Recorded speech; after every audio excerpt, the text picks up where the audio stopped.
And the Deputy Attorney General Rosenstein spending 2 days on Capitol Hill. What have we learned from him here in the last 24 hours?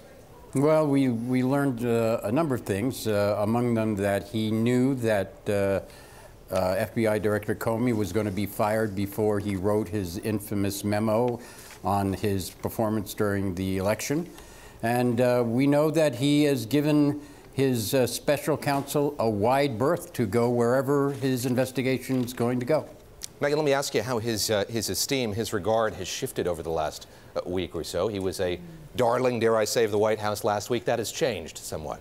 You know, I think it's an interesting trajectory for him as well, because he released this memo to sort of, we have to put this memo into context. Yeah. When that memo was released, the White House originally used that as their entire reason for firing James Comey. Obviously, that story fell apart and shifted not only just over 24 hours over the ensuing week, but in putting Bob Mueller in charge as a special counsel looking at this investigation, certainly you hear calls throughout Washington on both sides of the aisle that this was a smart move, that this was a defensible move, that this was a move to bring grown-ups back into the room to try and seize back control of some type of discipline, some type of proper Washington-esque, shall we say. Bloomberg is running a story saying the swamp strikes back, establishment Washington strikes back. And I think that's the mood that's surrounding both Bob Mueller and Rod Rosenstein right now.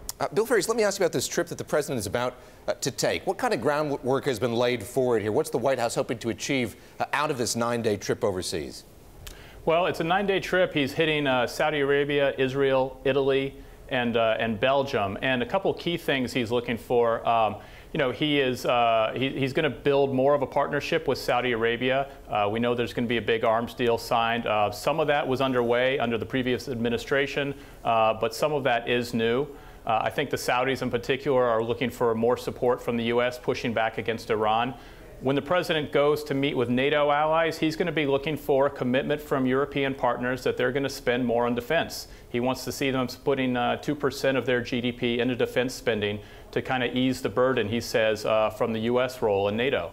And on the flip side, I think the NATO allies are going to look for a U.S. commitment to keep pushing back against Russia along the border with Eastern Europe. Marty, there's going to be a lot of meeting and greeting of other leaders on this trip. There are also going to be some big speeches, and reportedly Stephen Miller, the senior White House advisor, is going to be writing a number of the big ones. A speech the president intends to deliver in Saudi Arabia, another in Israel, and then a big speech at the NATO summit as well. What can we expect from these speeches? What are you going to be listening for? Oh, well, what could possibly go wrong? You know, he has to make sure he doesn't make any fundamental mistakes that cause a controversy.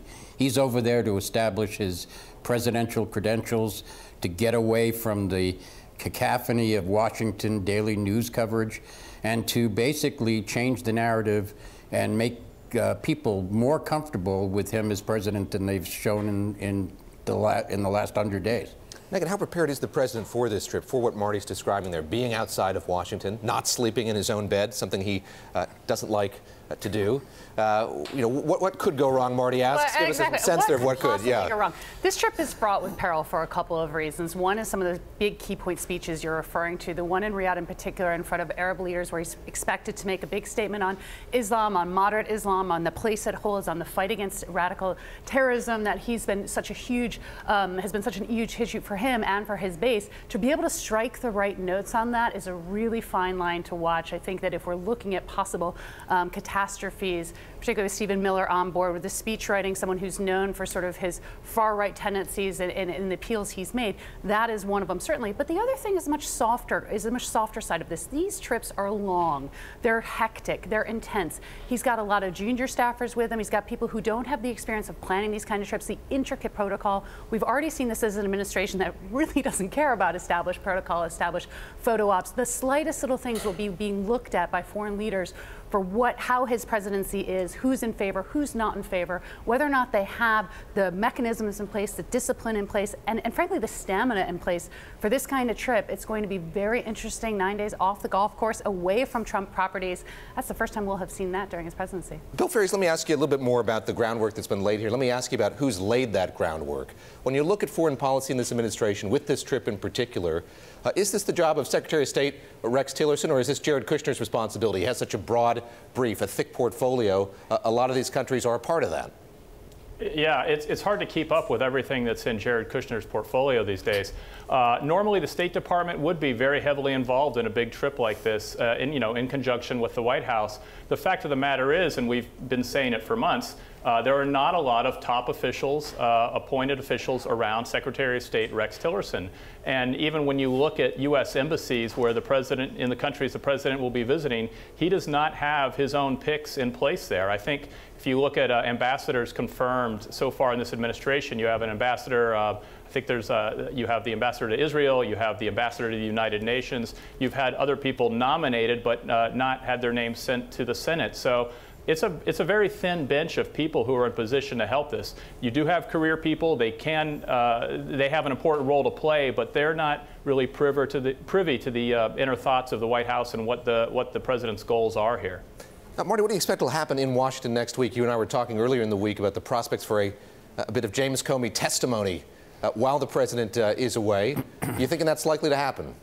No, I actually, that was before the appointment of Mueller as the special counsel.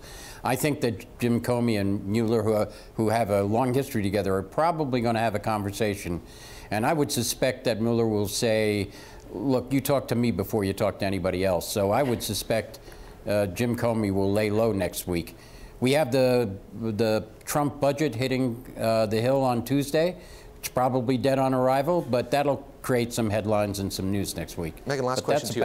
I'll have you pick up on that. Do you think that the institution of the picking of this independent counsel is going to quiet things a little bit in Washington? It's been a noisy week. It's been a noisy week, and I think the issue is it's possible, but there's also, I think, further leaks and possible further developments to come. We've got a lot churning around. We've got still an FBI in turmoil. People still want to airing their side of the story. You always think it's going to be a quiet 24 hours until another bombshell drops. They're definitely not out of the woods. I think it will reassure people that there's more process in place in a White House and administration that over the last week has showed itself totally devoid of that. But whether or not that can prevent more stories from coming out, more reporting, as reporters continue to peel back into the layers of possible collusion, possible controversy, possible ties, wherever they might lead.